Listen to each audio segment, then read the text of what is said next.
This is NewsBreak26 in Southwest New Brunswick. I'm Nathalie Sturgeon.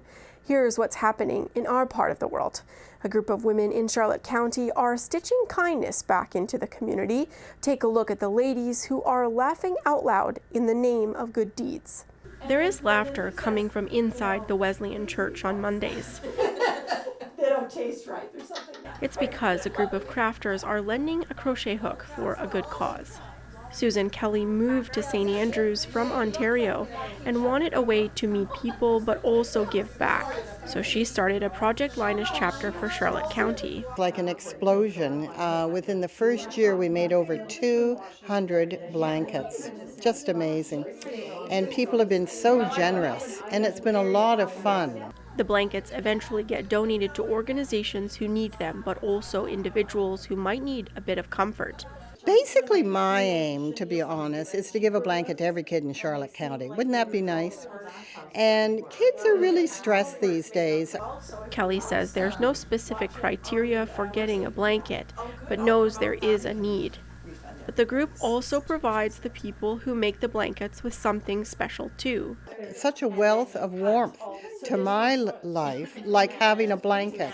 So these women are my blanket, and it's fabulous. LOL crafters feel the same. I was also anxious to meet people, and it's been a real bonus for my mental health in that we laugh. Oh, yes. And I have never laughed so heartily since joining this group. We have a lot of fun. I joined just because I really love working with crafts. I love working with my hands, and I wanted to meet new people. I'm just new to town. I'd been a part of a crochet group before and did know some of the basics.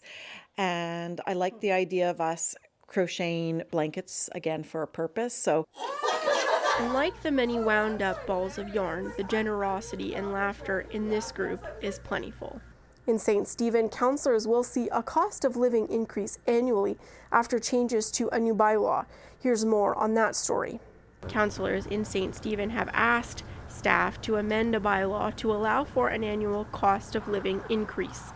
In December 2022, a transition facilitator as part of municipal reform increased compensation for municipal councils across the province. It's all based on the size of your community, what services you're providing. There's a formula. The mayor's salary increased from $16,700 to $37,000, while the deputy mayor saw an increase from $9,800 to $22,000. But it did not carry over the cost of living increase from a previous bylaw. He says this increase might incentivize more people to get involved with council because the job can be difficult. So for the next person who wants to step up to be mayor and council, there's a lot of work involved. There's a lot of meetings going on. It's very tense. Municipalities in New Brunswick also took on more responsibilities during amalgamation, something McEachern says needs to be looked at as well, not just compensation. And then, of course, they're downloading more services onto us. They're cutting our funding by $200 million all across the province. That's huge, and asking us to do more work. Something's got to give here. That's the news for now. I'm Nathalie Sturgeon. For more, visit our website at CHCO.TV. A news and public affairs production of CHCO-TV, New Brunswick's only source for independent community television.